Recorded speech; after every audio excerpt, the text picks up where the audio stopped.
Hoje a gente vai mergulhar fundo na história de uma banda icônica do rock brasileiro, Legião Urbana. Vamos usar várias fontes, como a página bem completa deles na Wikipédia, para, entender melhor. Oi, é isso aí.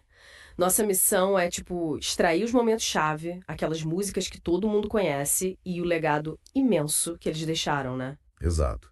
E para começar, um fato. Eles surgiram em Brasília, lá em 82, das cinzas do aborto elétrico. Ou então, pensar nos milhões de discos vendidos já dá a dimensão da coisa, né? Com certeza. E essa origem foi, bem intensa. Veio logo depois do fim do aborto elétrico, né?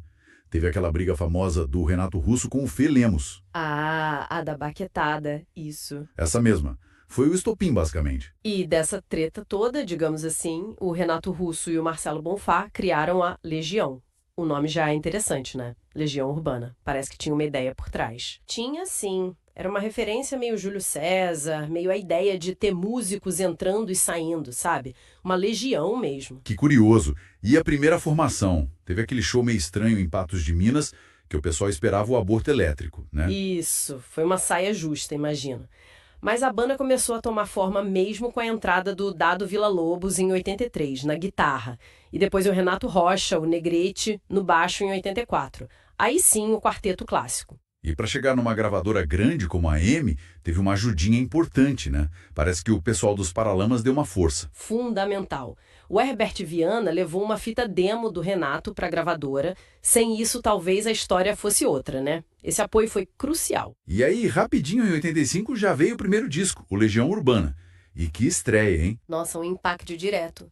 Tinha crítica social forte de Geração Coca-Cola, mas também a melancolia de Será, Ainda é Cedo. Capturou o espírito da época, sabe? Totalmente. E mal deu tempo de respirar, já veio dois, em 86. E aqui, a gente sente uma mudança, né? Um som diferente. Uma baita mudança. Foi uma virada surpreendente. Um som mais lírico, puxando pro folk. E daí saíram clássicos absolutos. Tempo Perdido, Eduardo e Mônica, Índios. Coisa linda. E olha que quase foi um álbum duplo. Tinha muita música boa ali. E vendeu horrores, foi o segundo mais vendido deles. Essa mudança mostrou uma profundidade poética que consolidou a banda de vez. Esse sucesso todo deve ter gerado uma pressão da gravadora, né? Porque o disco seguinte, o Que País é Este, de 87, voltou para o material mais antigo. Inteira, sem refrão, e pensar que o Renato escreveu aquilo em 79, muito jovem. Genialidade precoce, né? Mas essa fase de sucesso gigante também teve o seu lado sombrio. Aquele show no Mané Garrincha, em 88. Nossa, esse foi tenso. Foi trágico, caos total, violência, invasão de palco, mais de 200 feridos, uma loucura. Aquilo foi um trauma tão grande que a banda decidiu nunca mais tocar em Brasília. Se voltaram mais pro estúdio depois disso. E talvez essa introspecção meio forçada tenha levado ao que muita gente considera o auge criativo deles, né? O As Quatro Estações, de 89.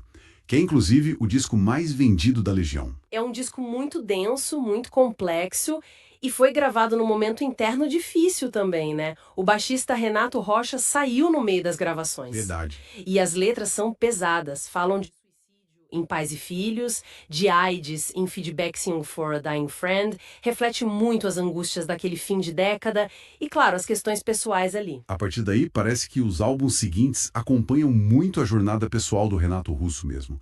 O V, de 91, por exemplo, é bem mais sombrio, né? Muito. É um reflexo direto de um período difícil para ele.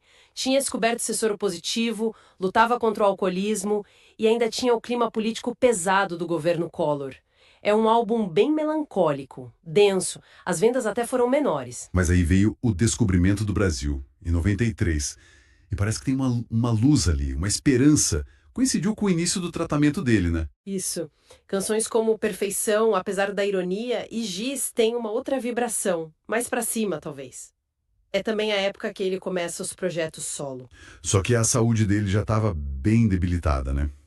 O que nos leva a A Tempestade, de 96. O último lançado com ele em vida.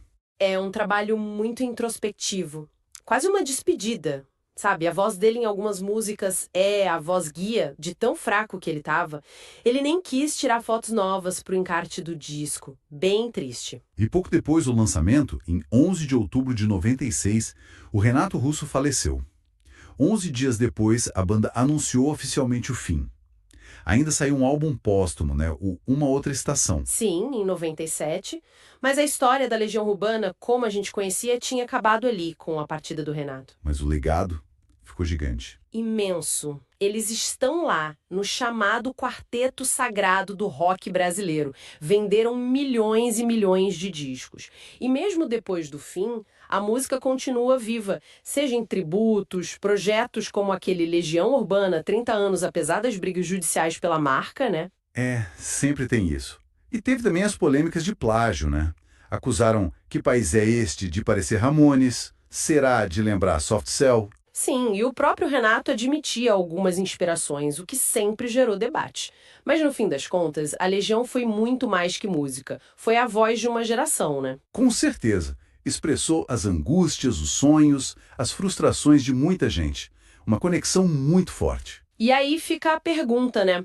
Como que essas músicas, tão marcadas por um tempo e pela figura do Renato, continuam falando tanto com gente nova, que nem viveu aquela época? É verdade. Talvez seja a universalidade dos temas que ele abordava, né? Do amor à política, da dor à esperança. Isso talvez explique por que a Legião ainda ressoa tanto.